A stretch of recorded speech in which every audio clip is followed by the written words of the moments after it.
Видове захари в желираните бомбони и защо се използват. Първата захар, която ползваме, е обикновената бяла захар. Основното свойство на тази захар е просто да е като пълнеж, съответно да добавя и сладост. Втория вид захар, която ползваме в желираните бомбони, е глюкоза. Тя е малко по-течна и предотвратява кристализирането на захарта. По свойство на глюкозата е, че тя е по-малко сладка от захарта. Ако разгледате различните видове глюкоза, ще видите, че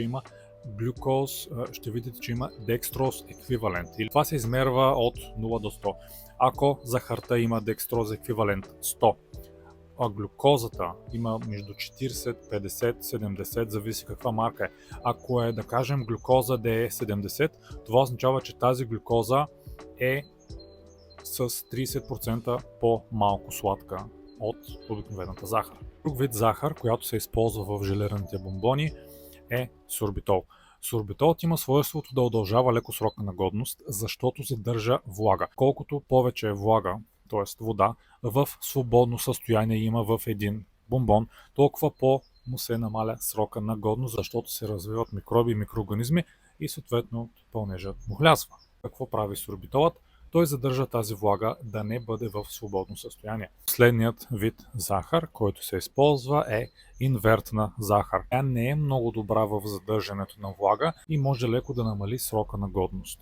Но за хората, които правят бомбони от вкъщи, това не е проблем, защото обикновено бомбоните не издържат повече от няколко дни. Тези вид захари са по-скоро за професионалните сладкари, които трябва да направят бомбони, които имат минимум срок на годност 5 или 6 месеца. Затова те трябва да са сигурни, че много внимателно използват всички различни видове захари, за да постигнат нужната консистенция, сладост и срок на годност. А ако и ти искаш да се научиш да правиш подобни желирани бомбони в къщи, създадох обучение, в което можеш да научиш всичко за пектина, видовете захари, градуси и какви вкусови комбинации можеш да правиш. Единствената опция да получиш това обучение в момента, тъй като все още нямам сайт, е да ми пишеш на лично съобщение.